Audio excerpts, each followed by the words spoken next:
Welcome, guys, to How the Frack We Got Here, a show that takes the news and events of the week and try to make sense out of it all. I'm your host, the most Will Buchanan, and on this show, we simply are all about the facts. There are plenty of news stations out there that simply want to do anything short but inform you. Here at How the Frack We Got Here, that's all we believe in. We go up to the left, we go up to the right, we go up to the middle of independence. We go after all sides because there's more than one side of a story to everything. And you need to know it all in order to actually formulate your own opinion. And that's what we try to do here at How the Frack We Got Here.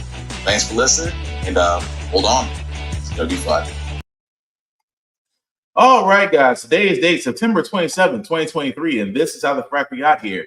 I'm your host, most Will Buchanan on How the Frack We Got Here. We do take the events of the week and try to make sense out of it all. Before we get started, guys, let you know that we are a news podcast, which means we do try to be the best news station humanly possible by giving you the news from reputable sources, from award-winning journalism, not sensationalized news like Fox News and all those other places that aren't really news places. At the same time, we do try to watch our language, but sometimes words do fly. At the same time, things that might be shown may be a little bit graphic for younger viewers. Some of your discretion is advised. Aside from that, welcome. So, how do we start with this? Well, I think we need to start with some good news. And I keep saying this all the time when it comes to strikes and unions. When unions take strikes, things have happened, especially in the world of Hollywood with the Writers Guild, versus Hollywood. Now to Hollywood, writers going back to work this morning after a vote by leadership to end their 148-day strike. We're learning new details about their deal with the studios and streamers. Kana Whitworth is in Los Angeles with those details. Good morning, Kana.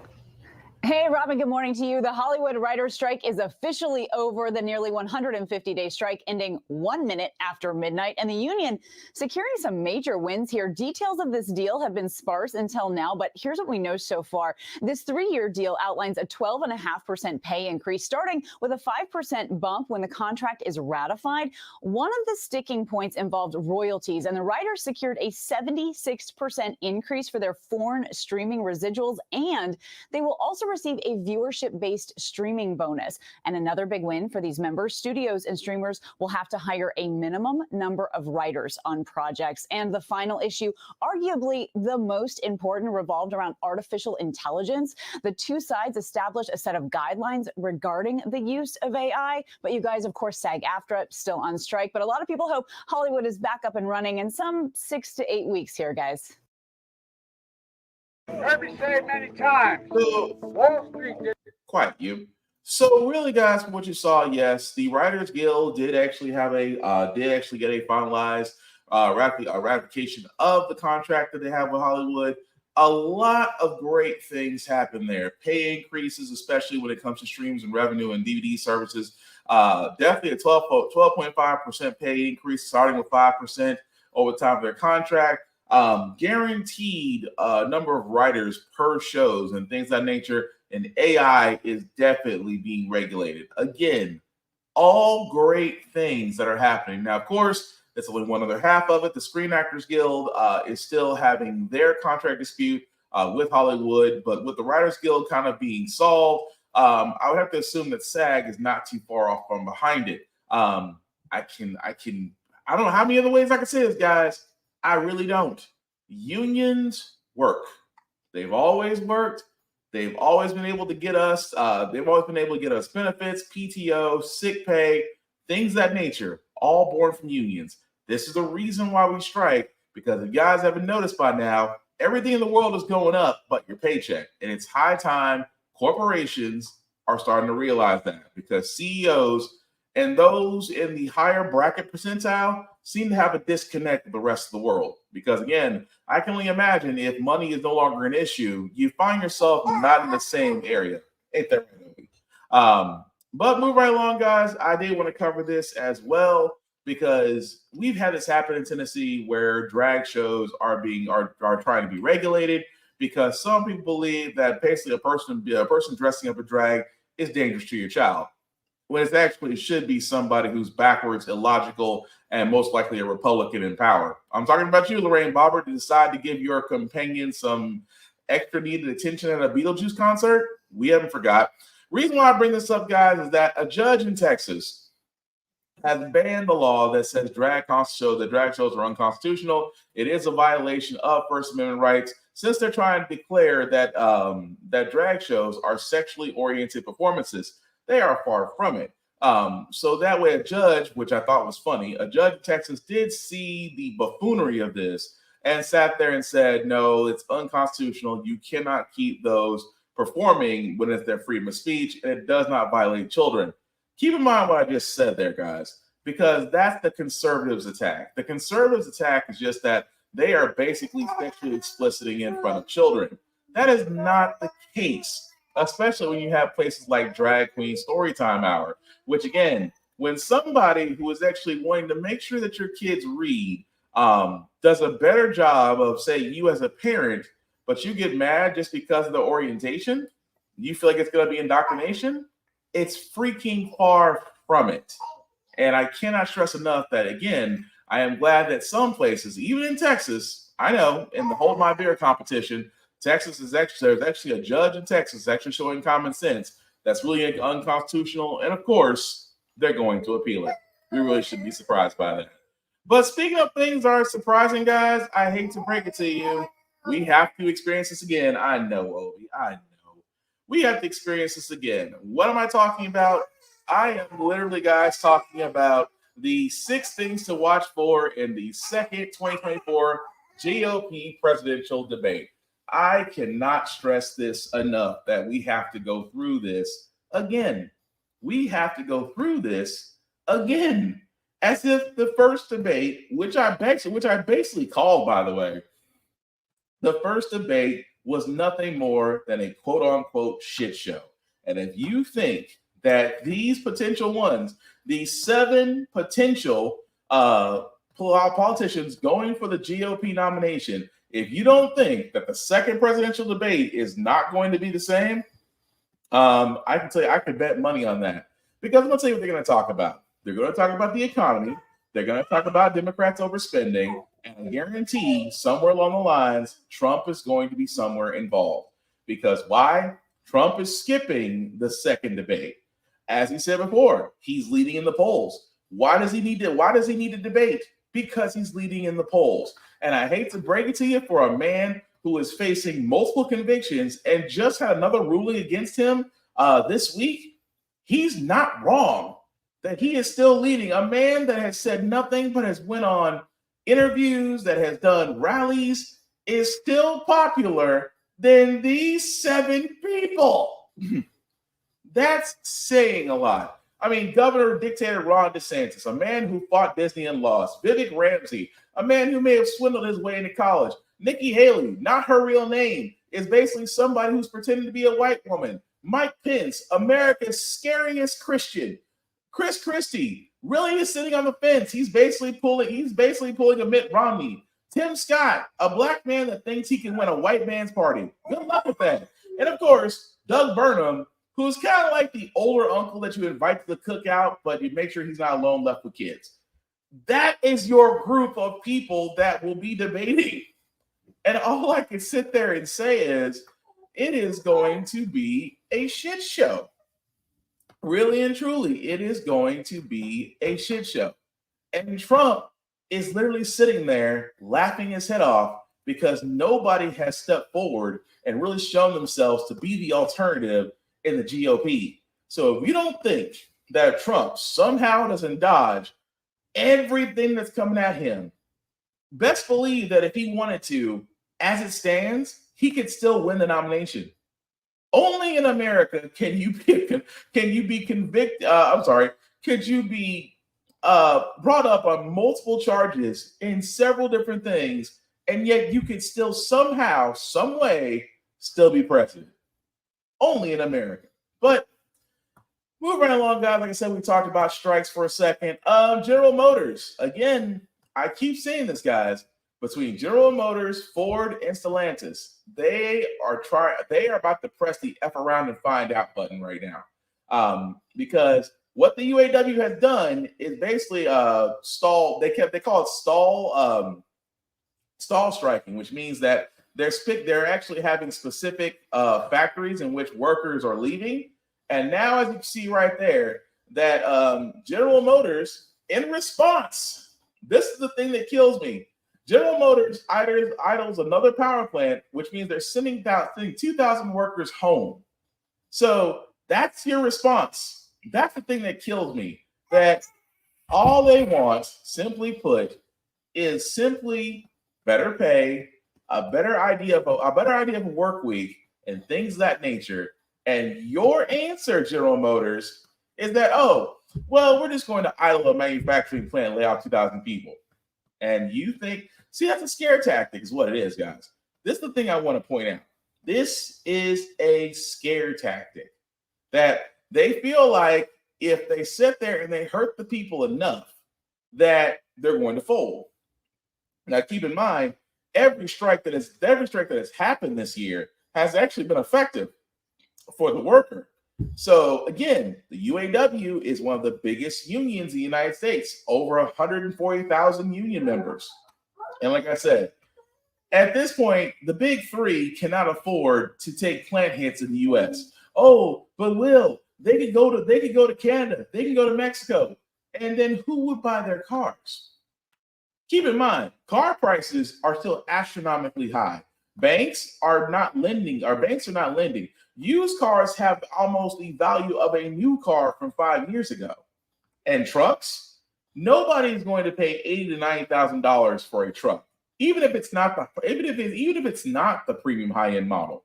Nobody's going to spend 60, 70, and 70,000 and up for a vehicle that will depreciate as soon as you leave the lot.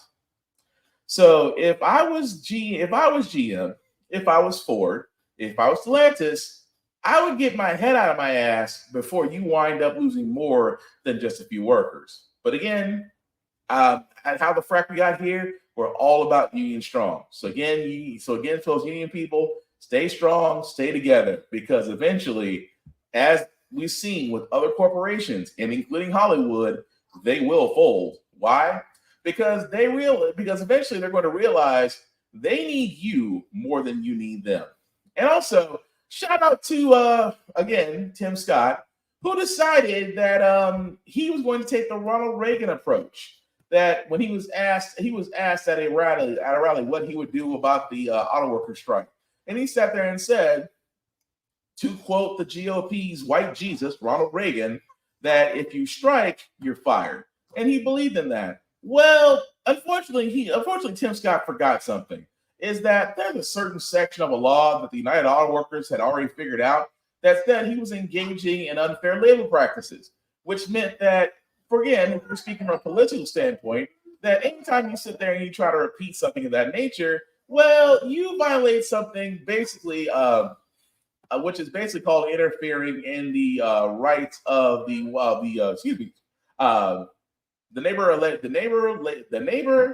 National Labor Relations Act. There we go. Wow, I can't talk. Which is basically in Section 7 of the Act, where it says the employer has interfered with, restrained, or coerced employees into the exercise of their rights guaranteed in that section. On Monday, September 8th, 2023, Tim Scott threatened employees with adverse consequences if they engage in protected, concerted activity by publicly responding to a question about striking workers as follows: if you strike, you're fired. Yeah, he violated it. And again, I'm not surprised about Tim Scott.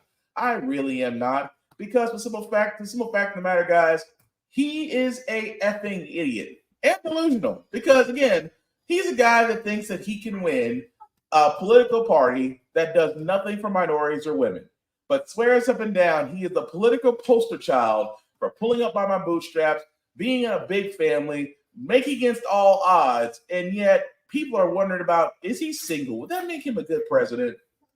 That's your political party, Tim Scott. And you just pissed off the UAW. Good freaking luck.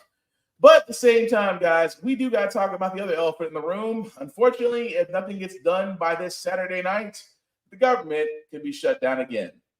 Oh, play the repeat broken record.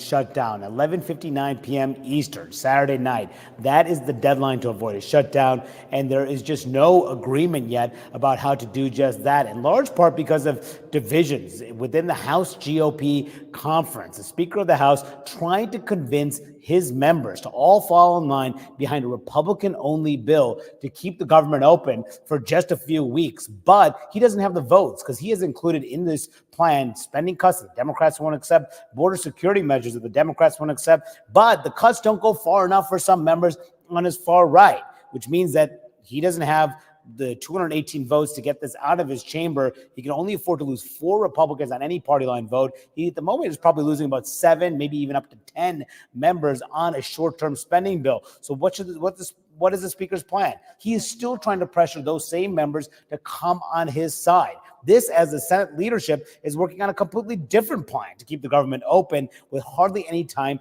to reconcile differences. Now, I asked the Speaker about what is looming over all this. Threats from his far right that he could lose his job as Speaker if he were to cut a deal with Democrats to keep the government open. I asked him how much that is driving his decision-making over his handling of the spending talks. How much is the fact that if you do cut a deal with Democrats, there could be a vote to push you out? How much is that driving your decision-making right now? Nothing drives my decision. If that was driving my decision, wouldn't that driven my decision making 15 times before? But you could have cut a deal with Democrats, and that could be the end of it. Did I cut a deal then? No, Did I cut a deal then? When? When I went 15 rounds? No, I'm talking about right now. Okay, but let me explain something to you. I'm no different than I was then or before. My whole focus, what's in my mind, what drives me, is the American people. I'm not worried if someone makes a motion. I'm not worried if somebody votes no. I'm going to wake up each and every day with the same thing that drives my opinion of what needs to be done, solving these problems, and that's what I'm going to do. And I'm going to work with people who want to get that done. Now, even if the Senate were to reach a quick deal, it will still take some time for the chamber to process that measure. If it includes provisions dealing with aid to Ukraine, for instance, that could slow things down because of opponents such as Senator Rand Paul of Kentucky, who is warning he could drag things out. But there's talk of potentially foregoing the issue of Ukraine aid, punting that to later in the fall, and just simply keeping the government open just for a few more weeks. But there's still no guarantee that Speaker McCarthy will put a Senate-passed bill on the floor of the House. If he were to do that, again, he could face that same threat to push him out of the speakership. So huge questions looming over Washington. Will the government shut down? How long could a shutdown last? And how will this play politically? There are a lot of Republicans, including the Speaker himself, concerned that the GOP would get the blame for this as they try to get something done, avert a crisis here in Washington. But it's unclear at this moment whether they can. Okay. Yes, we should be surprised. Number one, it's Kevin McCarthy, a man who does not believe that he doesn't have any issues, a man that sat there and was like, you know what? Sure, it took me 15 times, but hey, got in, right? It's the same guy who right now is having an issue with saving the economy, saving his presidential seat. Because his own party has sat there and said, either you put through what you promised you said you would do, or we vote you out as House Speaker. And even though it's a handful, and even though Kevin McCarthy right now may not have the complete and total votes to get things done, aside from that, it's always been a shutdown problem. See, what they do is they kick the can down the road. It's always been the problem. They'll just there and say, oh, it's a partisan issue. It's really not. Because if you've been following what conservatives want, they want to cut programs, which don't sound so bad, except they're the social programs. Oh, they want to cut the SNAP benefits. They want to cut food stamps. They want to cut Head Start. They want to cut all the things that American people are hanging on to right now because that's the only way they can make ends meet, keep food on the table, or keep a roof over their heads. At the same time, these Republicans, keep in mind, I said Republicans want to cut these programs. And I keep on, and the thing that kills me all the time is I wish Democrats would say that a lot more. I wish Democrats would turn around and they would say, you know what? It's not us. You want to know who's cutting? You want to know who's actually cutting these things? It's them. And I wish they would keep harping on it because you know what Republicans do? Republicans will harp on BS.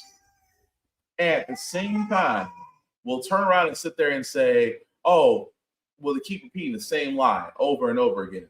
Democrats can do the same thing, but with the truth. Conservatives want to cut spending programs. If they keep harping that enough, people will pay attention. But saying it every once in a while doesn't get anywhere. But you know who to get though? The people that actually get it. Because people forget the things that happen in a government shutdown don't always affect politicians because politicians still get paid. If the government shuts down. Let's bring in ABC's Alexis Christoforous to help explain the impact across the country. Alexis, good morning. Good morning, Whit. A government shutdown would disrupt many of the essential services that Americans rely on and force as many as 4 million federal employees to lose pay. Government workers deemed essential, such as military and law enforcement, would have to work without pay, though they would get back pay once the shutdown was over. National parks could shut down unless their states pay to keep them open, and some passport offices and federal buildings could also close. A shutdown would delay new clinical trials for cancer and other research, while 10,000 children could lose access to the early child development program Head Start. Contractors, including janitors and security guards, would be at risk of losing their jobs. But not all services will be halted. Social Security, Medicare, and Medicaid payments will continue. The Postal Service function. Many IRS offices, though, will be closed, but Americans will still have to pay their taxes. And travelers may feel the pain at the nation's airports as air traffic controllers would have to work without pay, and training for thousands of new air traffic controllers meant to ease the current shortage we all have would stop. Americans hoping history doesn't repeat itself. The last time the government shut down in 2018, federal workers began showing up at food banks, and many essential workers began to call in sick. Gio? And we shouldn't be surprised because the same countdown to a possible government. Sorry, guys. The same thing happened before. We should not be surprised because, again, these are the programs that shut down. Yes, Medicare and Social Security would still continue, but like the other things that people depend on, Head Start, food, SNAP benefits, food stamps, those things get halted. Government workers, that's a big thing. There are so many government workers out there that when a shutdown happens, they don't get paid. At the same time, I always tell politicians, because you know what it comes down to? Politicians will always, above all else, get paid. Yes, politicians will always get paid whether the government is running or shut down. But people like this young woman, people like this one right here, have to face another truth. Government shutdown impact you? Well, it would impact me and a lot of other folks the same way. We're contractors for the government, and when the government shuts down, we don't have, backup sources. Where when the government shuts down, the company doesn't pay us for being off, and then they don't want us to use it said like I got a little late vacation. They don't even want us to use that, so we don't have anything. And then like the last government shutdown, we all applied for unemployment, but by the time we applied for the unemployment, we were back at work. And so we never got the unemployment. So we had to go without, So it impacts a lot of us. Mm-hmm. And anybody that works in the food service industry or cleaning contractors that work for small companies. If the government shuts down, do you get a paycheck? No, we don't get a paycheck. And then when they bring the government back, say like they bring everybody back after the federal workers, they get their money. We get nothing. We're just out. No back pay. No back pay, nothing. There's no source of income to come in. And bill collectors and everybody, because the government shut down, they don't care. They just want their money. They don't care what source that you get it from. And right now, I don't have a backup source that we shut down. Are you frustrated with lawmakers? Yes. Because they don't care about us. When I say us, it's myself as a food service worker, a person that cleans, everybody that's a contractor for the government. We all suffer from whatever the decisions that everybody else makes. Do you worry that you won't be able to pay your bills by the end of the month if Congress doesn't act? Oh, yeah. Yes. I worry about that. A whole lot. I'm trying to cry. I'm trying not to cry. But yes, I worry about all that. Not only for myself, but others just like me. The government will go back and they're going to get paid. We're not going to get anything. We got to try to scrape by, and you got to listen to the phone calls come because you haven't paid your bill. You haven't did anything. And I've been there and I've done that. I've been up on this hill for 42 years. I've been there. Oh. You're tired of it. Yeah. They need to think about us. Us, as I say, all the workers that's out here in this world that's just like me. And I feel for her. I do. I feel for her just because that is the reality for most government workers. That is the reality that you have politicians out there who have no problem playing Russian roulette. And again, I have to point to the conservatives. Democrats want to move forward. Democrats want to move forward with a spending bill. The conservatives want cuts. They always want cuts. Because the thing about Republicans is, and I have yet to have anybody disagree with me when I say this. Republicans are the biggest spenders out of them all. But they swear up and down have this short-term memory loss. Like, how do we incur such debt? How do we do all this? You guys did it. You guys did it. Not only did you guys do it, but you're trying to blame the Democrats because for all the spending that you did, we had to spend ourselves out of it to restart things. But it's kind of funny now because for almost 3 years in this podcast, I have sat there and said, the one thing about the GOP is that they always hold the line. Not anymore, because now you have a group of conservatives looking at Kevin McCarthy and saying, give us our demands or we will let the government shut down. And I've always said this once and I'll say it again. It amazes me so that politicians still get paid whether they do a good job or a bad job.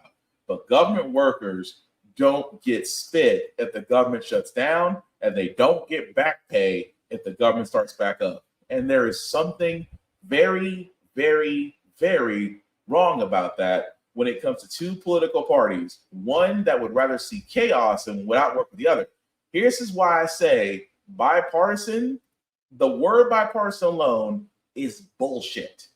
It really, truly is. And something that for a lot of you people really should keep in mind, because once we get past the presidential election of 2024, midterms are right around the corner again. Again, I keep saying this, guys, about getting involved, getting informed, not just at the federal level, but the local level too. Because I can tell you right now, in my home state of Tennessee, it's just as much effed up stuff there as it is in any other state, and not because it's the South. But speaking of Democrats, because they got their own hot water, but again, Bob Menendez, a man who is adamant that he did nothing wrong, even though they found he's accused of bribery charges, which, again, thousands of dollars found in his coat, gold bars in his house, and yet him and his wife have now just pled not guilty. His wife have pleaded not guilty to federal corruption charges in a New York courtroom. The New Jersey Democrat is defying calls to resign after being accused of accepting hundreds of thousands of dollars in bribes. Our senior investigative reporter, Aaron Katursky, joins me from outside that courthouse now with more on this. Aaron, walk us through what happened in court. It was a very brief hearing. Senator Menendez pushed his way inside the courthouse through a throng of cameras, made his way upstairs to the 26th floor, where his attorney, Seth Farber, entered a plea of not guilty on the senator's behalf, telling the magistrate judge, we ask you to enter a plea of not guilty. Otherwise, Menendez didn't say much during the entire hearing, and he was released on a $100,000 bond. A couple of seats over sat his wife, Nadine. She also entered a plea of not guilty through her attorney and was released on a $250,000 bond. His co-defendants, two businessmen, sat behind the senator. They were each released on bonds of $1 million and $2 million, respectively. And so now, Diane, the process of beginning to defend themselves against these federal corruption charges begins. So, Aaron, where does this case go from here? The senator is due next in court on October 2nd, and that's really just the beginning of what could be a very long prosecution. Today, he formalized what he's been saying in public remarks and in fiery statements issued after the indictment dropped, where he formally pleaded not guilty, but he says he's innocent and he's going to be proven innocent in court. And he explained away the wads of cash that prosecutors say they found stuffed inside his embroidered congressional jacket and in other places in his New Jersey home. He said he just takes out money from his savings account because he has lingering paranoia as a Cuban immigrant's son of the government possibly confiscating his money. He says that may sound strange and old-fashioned, but that's his explanation for why the wads of cash were in his house. He has not yet explained why prosecutors allegedly found 3 gold bars and other items, the result, they say, of the bribery offenses. I mean, I've heard of some reaching. We're going to turn now to Senator Bob. Sorry. I've heard of some reaching excuses in my time. Wow. Just wow. Yeah, that's not going to work the way you intended to work. You can sit there and explain. I mean, the cash, that goes into ageism all over again. Oh, I was always worried the government's going to come for my money. So you decide to take it out of the bank and stuff it in your jacket. It's a reach. It's a reach. But explain the gold bars, the jewelry that you had gotten from where again? See, that's the thing about it. You won't be able to explain it. And at the same time, I'm just saying there's certain things out there that are just not adding up. But Democrats are calling for him to resign, even though he is still presumed innocent until proven guilty. But again, you kind of have to explain where all this came from. You did definitely get on a government salary. That's all I'm saying. But we'll follow that story as it comes along. Also, Trump is back in the news for committing fraud. Who would have guessed that one? New legal blow tonight for former President Trump in New York State's $250 million civil lawsuit over alleged business fraud. Garrett Haake joins us. Garrett, the judge making some highly critical comments in this case. Yeah, that's right, Lester. The judge ruling the former president committed repeated acts of fraud in building up his real estate empire. And in a scathing ruling, the judge found Mr. Trump repeatedly lied to both banks and insurers about the value of his properties and exaggerated his wealth by billions of dollars to get more favorable loan terms or insurance rates. The judge writing Mr. Trump's financial statements were, quote, based in a fantasy world, not the real world, and said any remaining legal issues will be resolved at the trial beginning on Monday. Mr. Trump calling the lawsuit a politically motivated witch hunt by a Democratic attorney general, and Trump's lawyer saying they'll appeal. Lester? All right, Garrett Haake, thanks.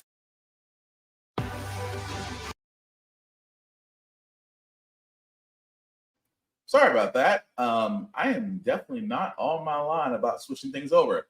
Again, Trump, fraud. Why are we surprised? That he's basically repeated acts of frauds for years? The rest of the world. Duh. Again, I keep saying this. If Trump somehow, some way gets through this, I will be freaking surprised. And I do mean surprised. But again, we shall see, because we're not too far off from the next year of the presidential nominations. And if Trump somehow managed to stay out of jail, he may get the nomination. And that's a scary part. And we had even got the second debate. It's supposed to be happening very soon. But I digress. Move right along. Guys, this is another thing, especially for Black, I keep on pointing this out. They are trying to get us at every turn. What I mean by that is, and I cannot believe I'm saying this, that there is a fund out there, the Fearless Fund, which is basically a fund out there that grants that does grant funding for Black women who are entrepreneurs. There is a gentleman out there, and I wish I could make this up. This gentleman, Edward Bloom, who is behind the admission cases on the Supreme Court, who is literally the guy for the American Alliance for Equal Rights. He says that the Fearless Fund, because it's a grant that is specifically for Black women, isn't fair. Yes, you heard me right when I said this.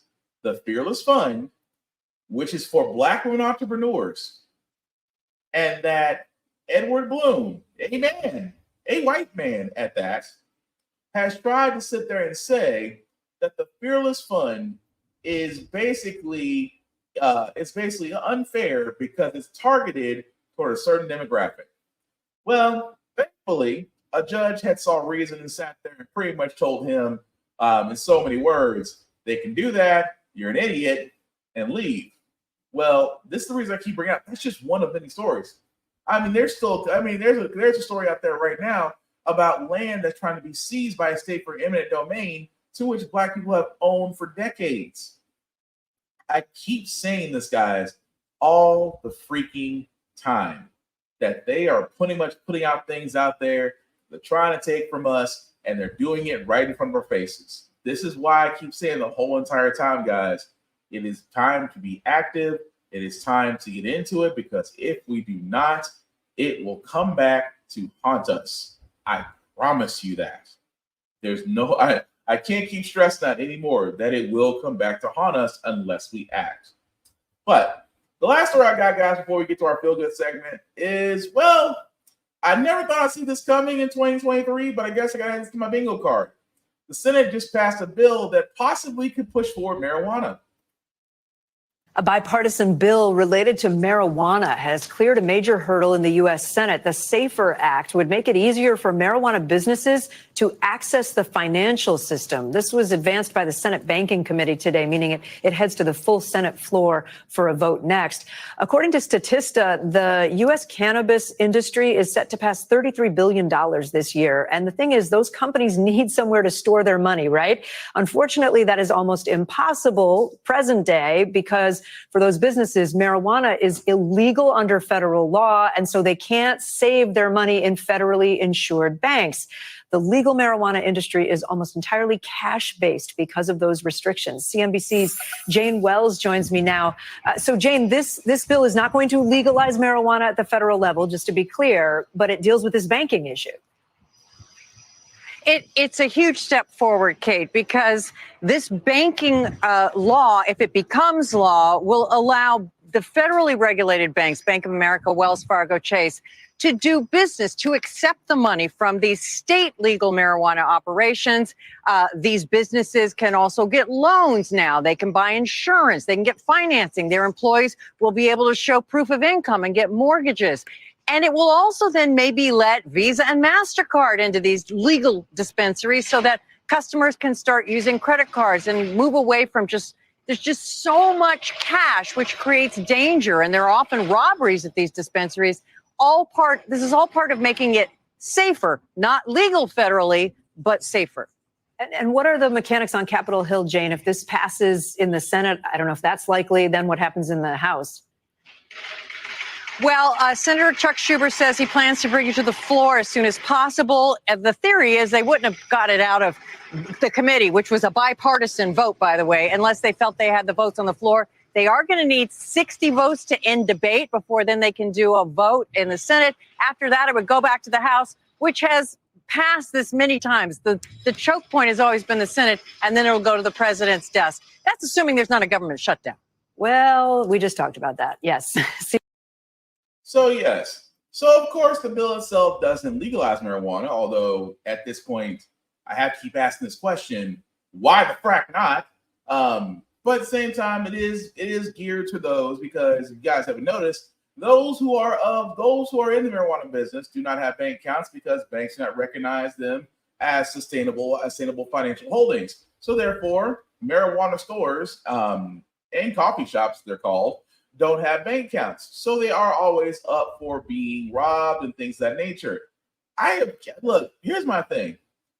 One day, I hope in my lifetime, because I don't smoke weed. I have plenty of friends out there that enjoy it. It's medicinal. It has, and I have saying this. I've been saying this for now 3 years.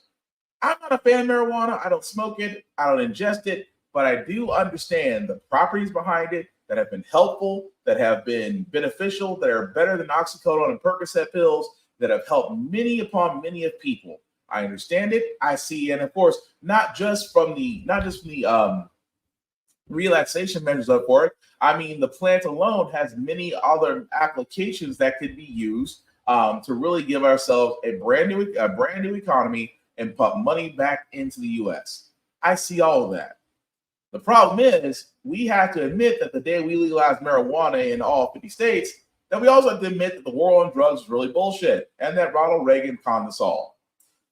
Maybe one day when we have a progressive enough government, that'll actually happen. But there are still some states where you can enjoy it. So visit and enjoy yourself. But guys, we're gonna go ahead and get on to our feel good segment. Usually when have the Frack guy here, we usually cover a lot of things that are doom and gloom. Sometimes we faith in humanity, but hey, it's Hump Day, which is Wednesday. Tomorrow is Friday Eve, which is Thursday. We will leave you guys out with some good vibrations. And who doesn't enjoy a good birthday? Even when you're the oldest person in the U.S. and you look good for your age too. America strong. It's been said aging is just another word for living. Elizabeth Francis is doing both gracefully. Oh, I'm very, very young. Look at me. Elizabeth Francis is now 114 years young. As she celebrates this birthday, she's also counting her blessings as the oldest living Texan and the second oldest person in all the U.S. Happy birthday, joining Miss Elizabeth, as she likes to be called, great-great-grandchildren, great-grandchildren, grandchildren, and her only child who's in her 90s. I am 94 years old. I'm trying to forget. At 114, Miss Elizabeth qualifies as a super centenarian, a term reserved for those 110 and over. When she was born in Louisiana back in 1909, William Taft was president. At that time, blacks and women did not yet have the right to vote. Her family credits her longevity to her faith. Miss Elizabeth made sure to attend church every week and read the Bible daily. Now church members bring the service to her. Her granddaughter also points to her healthy living habits. She never drove a car, walked everywhere. As for smoking, never have. Or drinking, oh, no, ma'am. She has been a wonderful mother and grandmother to all of us. She has been our back. Well, definitely happy birthday. 114 and still looks good for her age, man. Hey, to be 100 years old, that is a wealth of knowledge and life in there. Like I said, want to give Miss Francis all the happy birthday and love on that one. But that's gonna do it for this podcast, guys. I do thank you all for watching, for liking, for letting people know this is live. I certainly appreciate that. So shameless plug before I do get out of here, guys. I do want to shout out my buddy Vaughn at BigVZA. On all social media. He's the guy that comes up with the beats and things of that nature, has his own YouTube channel. So if you're interested or need beats for whether it's a show, whether it's an intro like my show or things of that nature, definitely check him out, BigVZA on all social media. Outside of myself, guys, you can find me, BlackBox447 on all socials. I usually do reviews on everything, even gym stuff, because I'm trying to get myself into a shape. Also, the bear that you see at the bottom, I mean, make that a little bit bigger for you guys to see. If you copy and paste that link into your browser, take it to my link tree that has the YouTube, Facebook groups for all of my podcasts. How the Frack Got Here, Get Bit, of course, off my podcast. Definitely check them out. Like, share, and subscribe. And for everything that we talked about tonight, guys, I still want to keep the conversation going. The only rule I have is keep it clean and let's keep it about the facts. And yes, you can agree to disagree, and the world won't end. It's as simple as that. Aside from that, guys, I keep saying this as we get into as we're getting toward the end, even with this debate that's about to happen, guys, get informed, get involved, vote. I cannot stress this enough, because if voting wasn't, if anything, the last special election in Georgia should have shown you how crucial voting truly is. Without that, we would not have our first black senator out of Georgia. Georgia itself wouldn't turn blue. And at the same time, there might have been a chance that Trump could have actually gotten to be president again. And actually, at this point, if he stays out of jail in 2024, he also might be president again. The point I'm getting at this, guys, is get informed, know the candidates that you're voting for. If you don't like the candidates, there are plenty of sites out there that can help you figure out how you can run in your own home state. And like I said, it's not always federal.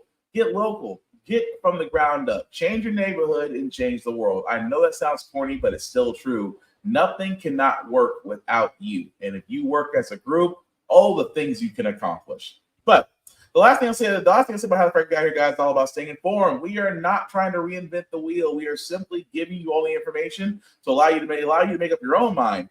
But we do provide a logical perspective that goes along with it. We do better as a society once we're informed. we actually do the things that we should have done when we had the chance, like elect our first black woman to the Supreme Court, electing our first black woman for the Board of Governors, electing our first black woman to be a national cybersecurity director. All great things. When we don't learn from history, we are doomed to repeat it. That's what we keep asking ourselves. Why does everything go up at our paycheck? Why are we electing different politicians but still the same old game in Congress? And most importantly, how the Frack got here. Thank you all for watching, guys. Take care of yourselves and each other, and we'll all get through this. Peace.